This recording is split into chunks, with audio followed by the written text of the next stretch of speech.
Welcome to the SBI Podcast, offering CEOs, sales and marketing leaders ideas to make the number.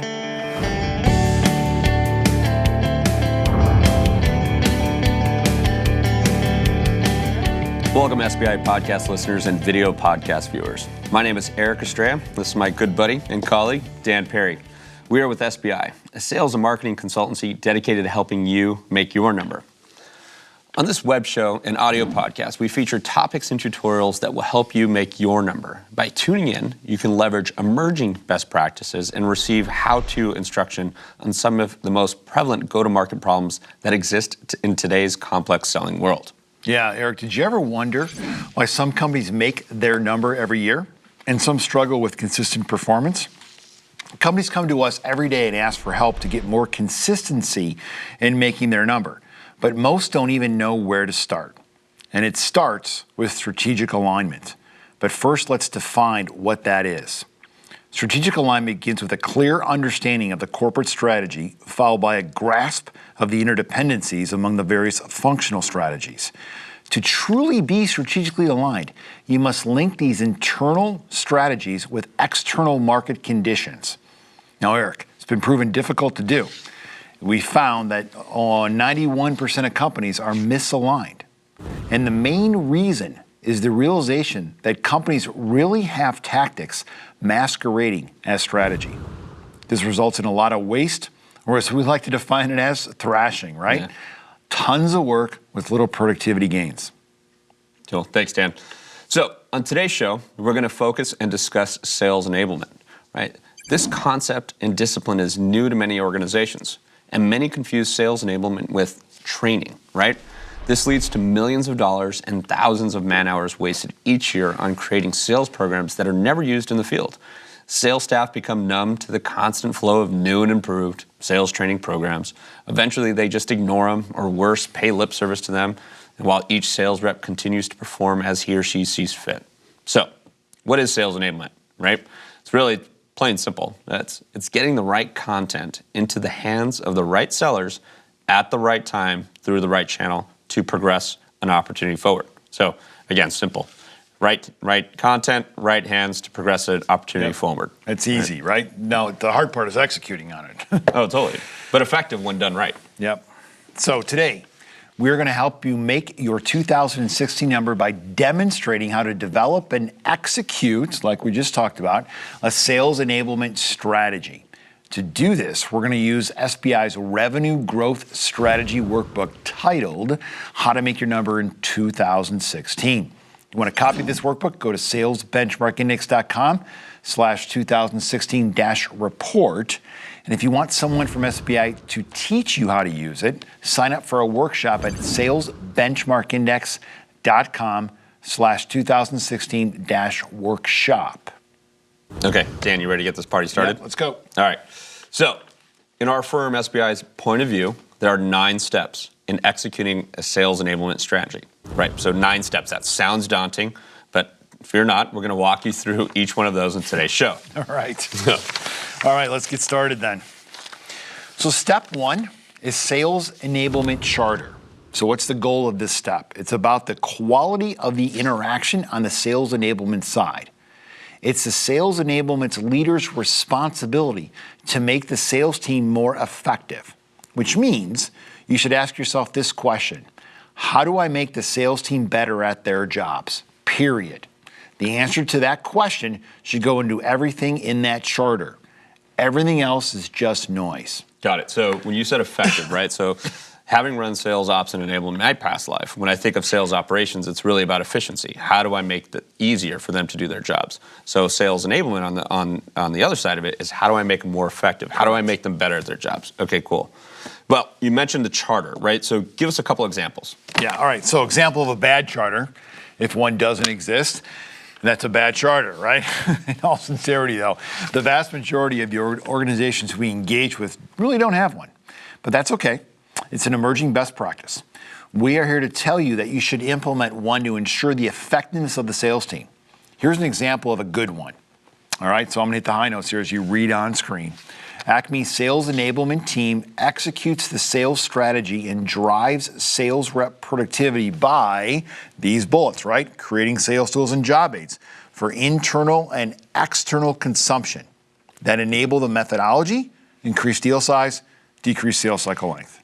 Enable the use of systems and content via mobile playbooks. Provide the right information at the moment of truth, right? Creating a coaching program that enables frontline sales managers the framework and guidance to effectively engage with their respective sellers. And I would say the fourth here, as an example of Acme sales enablement strategy, and charter, I should say, by measuring the efficacy of the sales enablement programs and allowing for agility as the market and needs of the sellers change over time. Okay, so all that sounds fantastic, but why is that a good one? So explain to our audience, why is that good? Yeah, so it's the right question to ask. And why should they care? Yeah, it's the right question to ask. It's because it tells us what the sales enablement team will focus on. And essentially, tells us what they won't focus on. Remember, sometimes, most of the time, it's more important to focus not only or indicate what you need to focus on, but what you don't need to focus on. So everything else is really just noise. We don't want to do this, right? Because you can really spin your cycles and waste time. So we've created that charter because our sales strategy states that if we do those things right, we make our number. Bingo. So that's exactly why it's good, right? Because we've identified if the sales enablement team hits those bullet points, right, in our example here, then we actually make our number and we are executing a tactic on our sales enablement strategy. Perfect. Cool. All right, so step 2 in the sales enablement framework is content development. Remember, right content, right person, right time to progress a sales opportunity.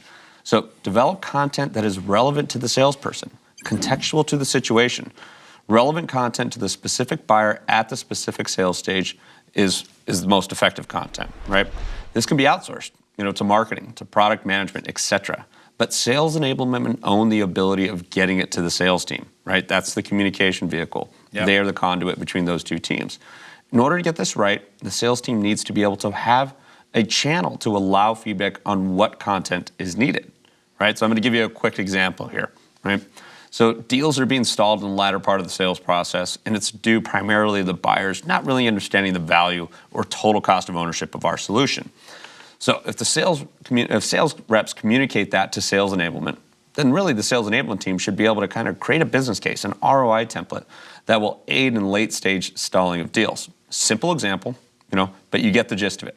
Just as important as the content itself is how it's communicated and served up to the sales team.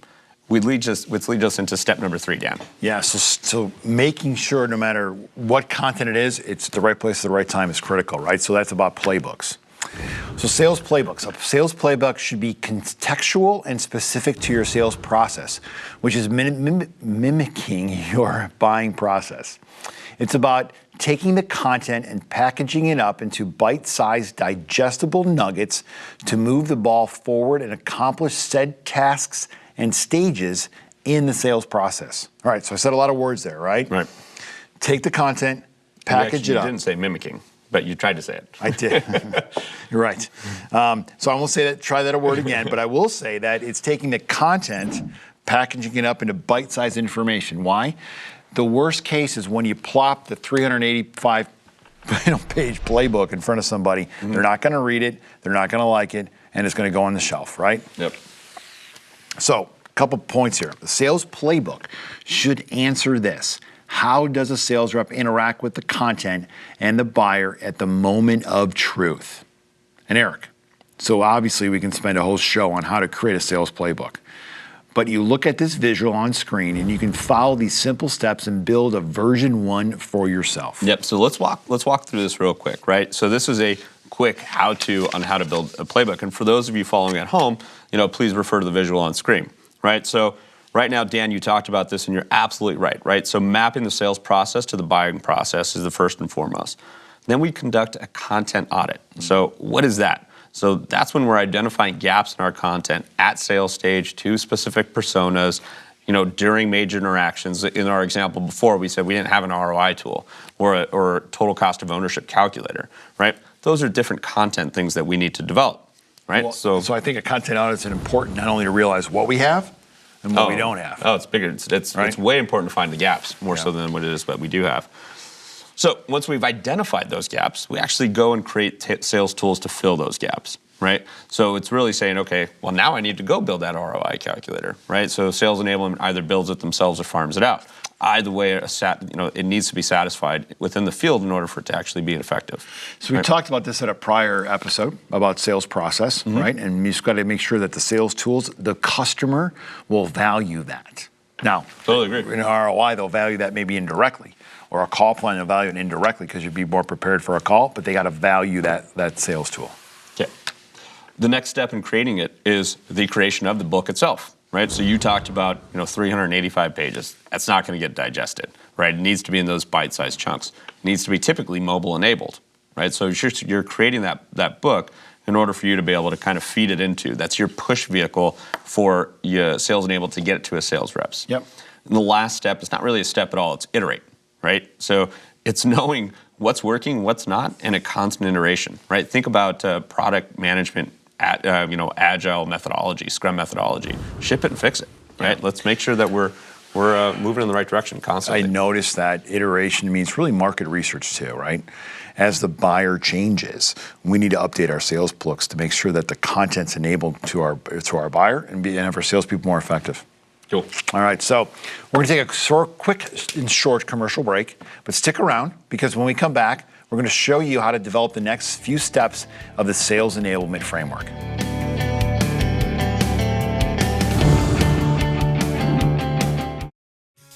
Making your number is hard. Your problems are complex. Complex problems need complex solutions.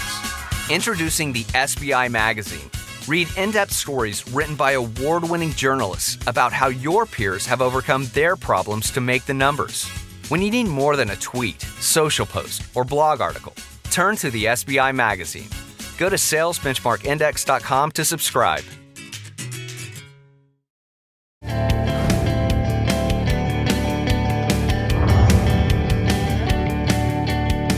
Welcome back, everyone. I'm Estrella. It's my good buddy and colleague Dan Perry, and we are with SBI. Today, we're trying to help you make your 2016 number by demonstrating how to develop a sales enablement strategy. We're using SBI's 9-step methodology and our companion workbook, How to Make Your Number in 2016, right, to guide our conversation. We have reviewed the first 3 steps in the process in the previous segment. Now we'll review the next couple of steps. But before the break, we actually discussed playbooks. But how do you enable those? Really, Dan, it's with the next step. Yeah, so step 4 is building the technology roadmap. So think about this, right? How are we serving these playbooks and content up to the sales team? How do they have access to this information at the moment of truth? Think push to the sales reps, not a pull. You don't want them to have them searching. Is there a solution to provide guided selling to make the interactions more meaningful and effective? What other tools can we implement to achieve our charter? What about a learning management system, an LMS system? Will that help? What about a partner portal to enable our channel if we're indirect? This is a lens you should be looking through from a technology perspective. Got it. Okay, so when I think about it, when I look at the charter, because there's a lot of sales enablement tools out there, right? And our audience, I guarantee, has probably gotten 5 calls during the time they've been watching our episode on somebody trying to sell them some type of sales enablement tool. But really, when we're looking at this, it all starts with the charter, right? Because that's what we've decided to do and what we've decided not to do.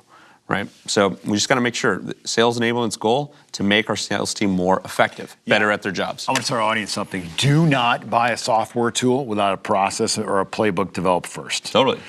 Too many times, Eric, we see this. So I'm going to buy software and it's the pixie dust that's going to solve all my problems, and it rarely ever does. Yeah. Now, when you have the playbook, it enables the playbook to be much more successful. But don't make that mistake. Don't get out of sequence.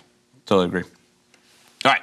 Step 5 is sales training, right? So at the beginning, we mentioned a lot of organizations in sales enablement infancy confuse enablement for training.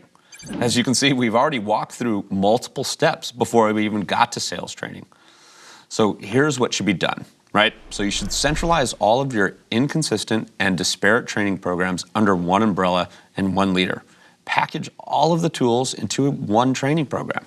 This is where the knowledge transfer occurs, right? So as a sales enablement leader, you should be identifying the necessary competencies, skills, and knowledge for a sales team to be successful. This is a continuous activity and not just onboarding, right? This is a program, a training program. So it's also continuous education for all reps at all levels.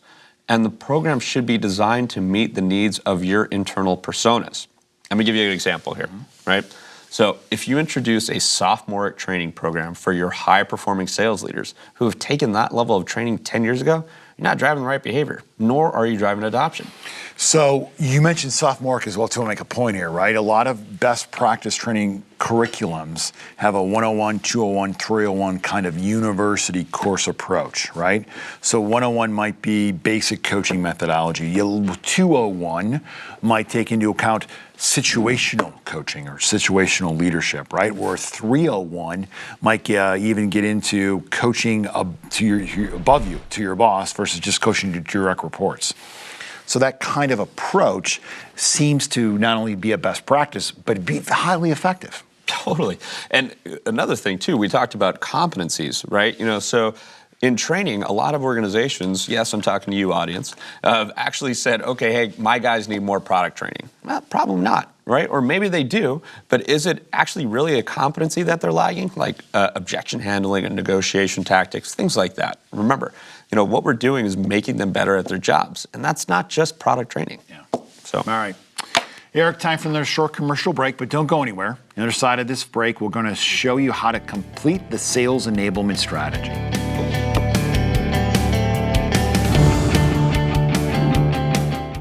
You are watching SBI TV. This is a monthly web TV show featuring guests just like you, executives trying to grow their revenues. Each month, you can peek behind the scenes and watch your peers discuss their strategies for how they make their numbers. You are not going to want to miss this.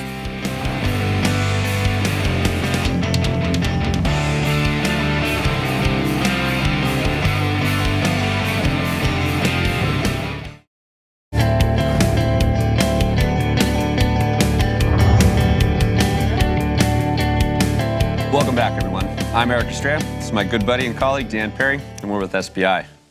Today, we're trying to help you make your 2016 number by demonstrating how to develop a sales enablement strategy.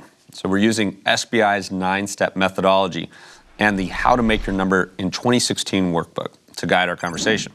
We have reviewed the first 5 steps in the process in the previous 2 segments. But before I continue on to the next step, I want to point something out on the first half of the strategy is really about the tools and content development. So for those of you looking at home, you can actually see the wheel in front of you. So those first half, again, about tools and content development. The second half, which we're about to review here, is about behavior change and adoption. So with Dan, with that, can you keep going? Absolutely. Step 6. Step 6, Eric, certification, typically the blow-off step for companies, and it's a big crucial mistake, right? This is where you test to ensure the knowledge transfer and training was effective. Remember, the goal is to change behavior, and the certification process isn't meant to embarrass reps that don't understand the concept, but to identify gaps so you know where to concentrate on future needs. Let me do a quick rundown of the benefits of certification. Education and retention. The program is not meant to be burdensome to your sales team. It's meant to educate and reinforce.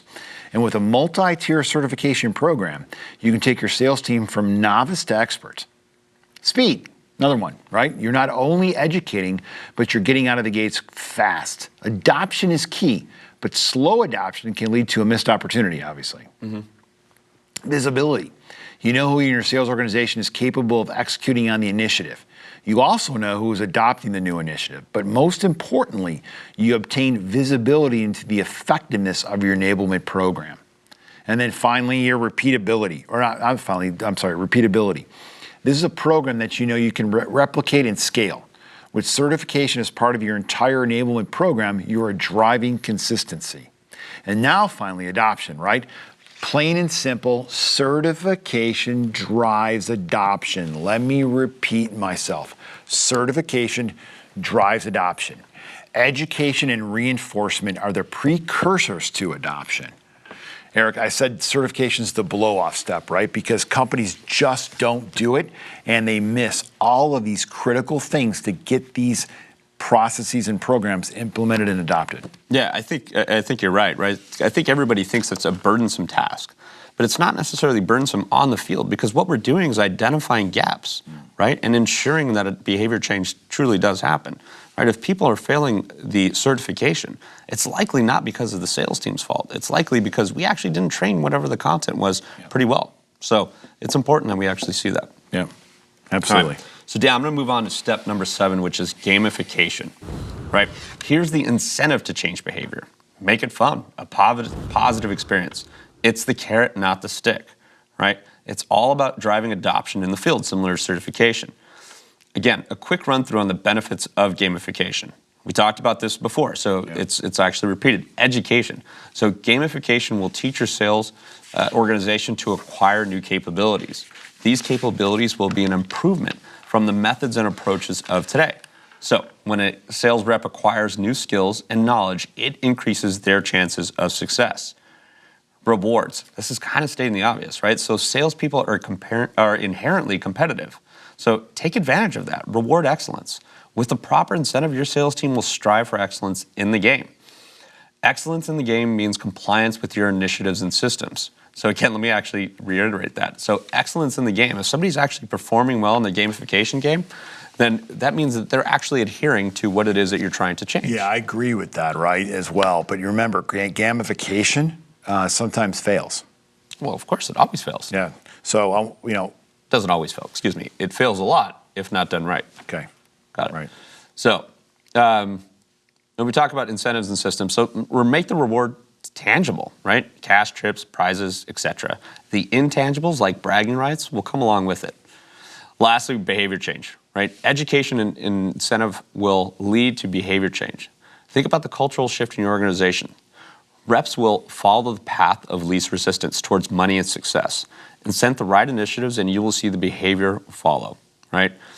Behavior change means mission accomplished. Any sales enablement incentive is to drive a change in behavior, right? Now, I want to add one more, though. You said lastly, I want to add visibility, right? That's a good point. So visibility breeds accountability. Driving visibility into the field will breed the competition. But more importantly, it gives you visibility into the adoption of the initiatives and systems. I think gamification is one of these things that sales leaders and even executive CEOs don't think they need in an organization or a company. And we firmly disagree with that. Absolutely. So that's like measurement, right? So how do you actually measure something? So that visibility aspect, thank you for bringing that up because I totally forgot about that. But it's key, right? Yeah, it absolutely is key. All right. Step 8 of our methodology here is coaching. We know you will still likely stub your toe when new behavior is being implemented, right? We call that the VOD, Valley of Death, right? This is where the sales enablement leader is here to support you the first few times you act on this new behavior. This is about change management and supporting them through the process. The sales enablement leader should create a coaching program for the frontline sales leader. Our belief is the frontline sales manager leader should spend at least 75% of his or her time coaching. Sales enablement should build the framework and the cadence, which means the rhythm behind the frontline managers following consistently that will drive success for the field. Remember, adoption happens with constant reinforcement. All right, so you said something that was, I think, kind of controversial there, right? So you said the sales enablement leader should be writing the coaching program and dictating the cadence. Why? Sales managers always find something else to do, right?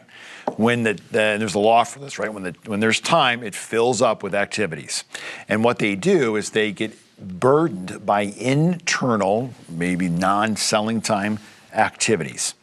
So when the sales enablement leader creates a plan for coaching, they're actually manufacturing time for the manager to coach. Yeah. Now, what does this mean, manufacturing time? One-on-one sessions, mandatory every single week with each direct report for a frontline manager. Riding in the field 2 to 3 days a week on a day in the life of or a die-low. Making sure you have a sales meeting once a week. Just those 3 things, you're going to manufacture time for you as a sales manager to be with your rep, and inherently that coaching will occur. Got it. I'm going to say something else that's actually, I think, probably a little bit more controversial, right? So I totally agree that sales managers will figure out how to not do it, right, in terms of time. Sure. So here's why. Because I think a lot of sales managers have been promoted through the sales ranks and aren't actually equipped with the competencies to be a good sales manager. So they don't know how to write this coaching program. They don't know what to do except on how to close deals, right? So that's why the sales enablement leader is actually crucial in this equation. Yeah. Thoughts there? You're right about that. They are typically super sellers. So instead of coaching Eric, I'm going to tell him what to do, and then I'm going to go sell the deal for him because I got to make the number. Totally agree. And I guarantee our audience members are guilty of doing that in terms of promoting sales managers when they weren't really ready or have the competencies to do so. All right. So we're going to move on to step 9, and it's the last one in the actual framework. And this is measurement. We actually have to measure change, right? Otherwise, how else do you quantify the program and the efficacy, or if you know it's actually bearing fruit? So if we can't measure it, it's not really worth doing. Remember, we are measuring behavior change and adoption. So you need to think about how to measure those things, right? You know, we've talked about a little bit about that pyramid, right? Behavioral being at the bottom, leading in the middle, and lagging in indicators. So behavior change. So are they doing the right things, right? So how do we know about behavior? Certification, gamification. That gives you visibility into what it is that we're actually trying to accomplish. Leading indicators. Okay, so is this training actually doing the right things? Are more opportunities being added to the pipeline as a result? Or is pipeline to quota ratio getting better, right? And then ultimately lagging indicators such as revenue, win rates, different things like that. Those are kind of fairly obvious. So getting back to this, so when we're thinking about measuring, celebrate quick wins, right? You've earned it. And lastly, be agile. As the market changes, the needs of your sales team change. You need to incorporate the learnings and success into your program on an iterative basis. So I'm going to ask you a question. Why do I care? So if I'm a sales leader and I have sales enablement, why do I care? So what does a sales leader want? Well, what's their main objective, right? They want to make their number. Yeah. So how are they going to make their number more effectively and efficiently? Well, and efficiently through sales operations, but effectively through sales enablement. So if you're missing steps in here, you are not being as efficient as you can be in making the number. And what will happen is your salespeople will not be productive. And productive means they don't spend the time selling, so their selling time decreases, non-selling time goes up. The manager doesn't coach properly, doesn't coach to the process, doesn't coach to spend enough time coaching. Right. And the programs and processes, all the work and best practice you do sits on the shelf.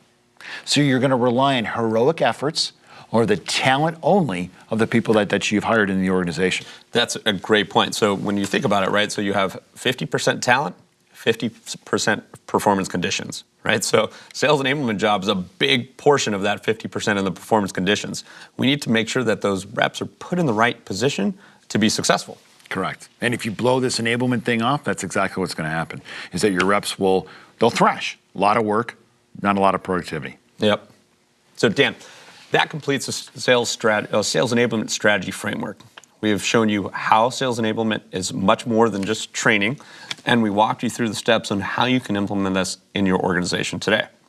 So we would like to thank you, our viewers, for tuning in. If you enjoyed this show, I suggest you subscribe to SBI TV at salesbenchmarkindex.com/TV, or you can find us at our SBI YouTube channel. We have some outstanding content coming in future episodes that you will not want to miss. So until then, we wish you the best of luck as you try to make your number. This has been the SBI Podcast. For more information on SBI services, case studies, the SBI team and how we work, or to subscribe to our other offerings, please visit us at salesbenchmarkindex.com.